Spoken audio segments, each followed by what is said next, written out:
Assalamualaikum warahmatullahi wabarakatuh.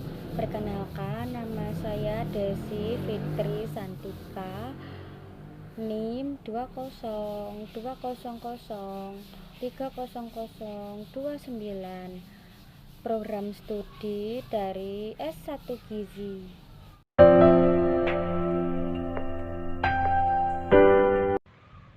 Pengertian dan klasifikasi karbohidrat.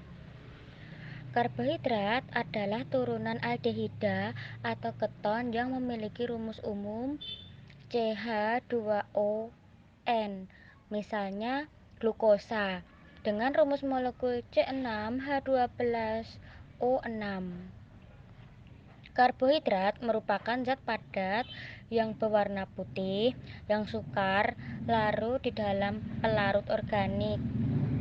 Contohnya atau misalnya alkohol ether, tetapi larut di dalam air kecuali beberapa polisakarida. Sebagian besar karbohidrat memiliki rasa yang manis, sehingga digunakan istilah gula untuk sebutannya. Karbohidrat terdapat pada semua jenis sel sebagai komponen membran sel, dinding sel, membran organen sel, dan sumber energi bagi sel. Tumbuhan membentuk karbohidrat melalui fotosintesis dengan bantuan sinar matahari, sedangkan hewan dapat memfotosintesis karbohidrat dari lemak dan protein. Klasifikasi karbohidrat. Karbohidrat merupakan suatu polimer yang tersusun atas monomer-monomer satuan gula yang disatukan dengan ikatan glikosidik berdasarkan jumlah gulanya. Karbohidrat dapat dibagi menjadi 4 golongan, yaitu monosakarida, disakarida, oligosakarida, dan polisakarida. Yang pertama, monosakarida. Monosakarida merupakan karbohidrat yang tersusun atas satu monomer atau satu molekul gula. Monosakarida mudah larut di dalam air, memiliki cita rasa yang manis, dan merupakan gula yang umum ditemukan pada buah ataupun madu. Jenis-jenis monosakarida yang penting adalah glukosa, fruktosa, dan galaktosa. Ketiga jenis monosakarida tersebut memiliki tingkat kemanisan yang berbeda-beda, di mana fruktosa lebih manis dibanding glukosa dan glukosa lebih manis dibandingkan galaktosa. Yang kedua yaitu disakarida. Disakarida merupakan karbohidrat yang tersusun atas dua monomer atau dua molekul gula yang berikatan.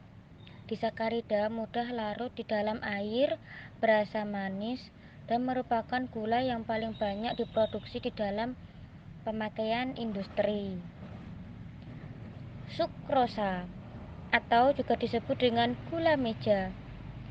Sukrosa merupakan disakarida yang digunakan dalam minuman dan hampir ada di setiap rumah di Indonesia. Sukrosa tersusun atas molekul fruktosa dan glukosa yang berkaitan dengan ikatan glikosidik. Maltosa merupakan disakarida yang umum terdapat pada umbi-umbian yang tersusun atas dua molekul glukosa yang saling berkaitan. Laktosa merupakan gula yang terdapat pada susu, tersusun atas molekul glukosa dan galaktosa. Berdasarkan tingkat kemanisannya, sukrosa memiliki cita rasa yang lebih manis dari maltosa, dan maltosa memiliki cita rasa lebih manis dari laktosa. Yang ketiga yaitu oligosakarida. Oligosakarida adalah karbohidrat yang tersusun atas sedikit molekul gula, umumnya 3 hingga 10 molekul. Gula penyusun oligosakarida dapat berupa glukosa, fruktosa, maupun galaktosa. Oligosakarida dapat ditemukan di dalam umbi-umbian, seperti umbi rambat.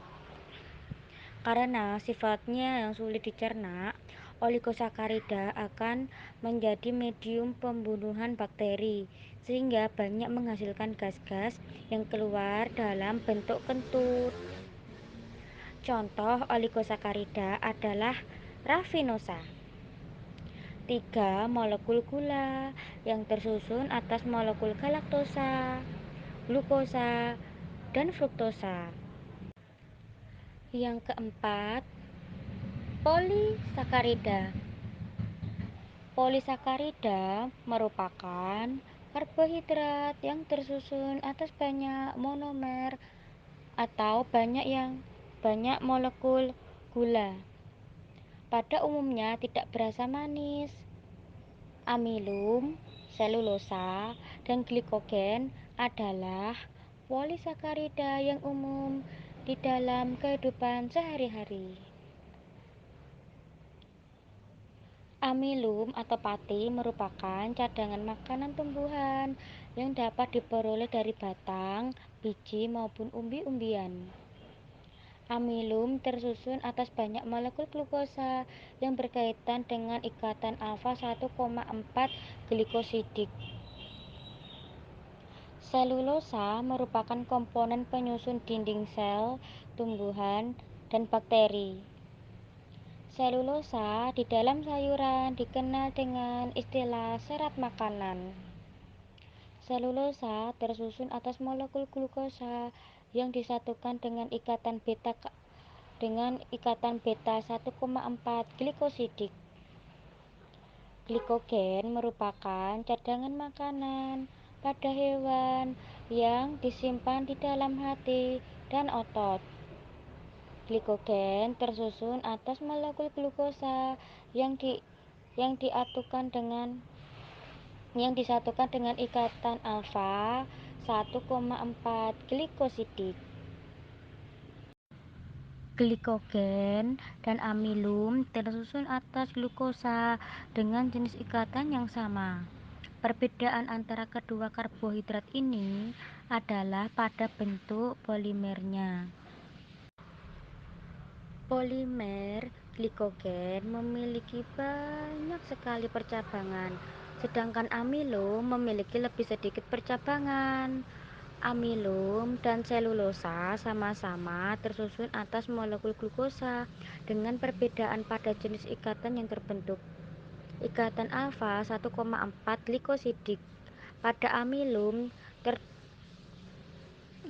dapat dicerna oleh enzim amilase di dalam sistem pencernaan manusia, sedangkan ikatan beta 1,4 glikosidik pada selulosa tidak dapat dicerna.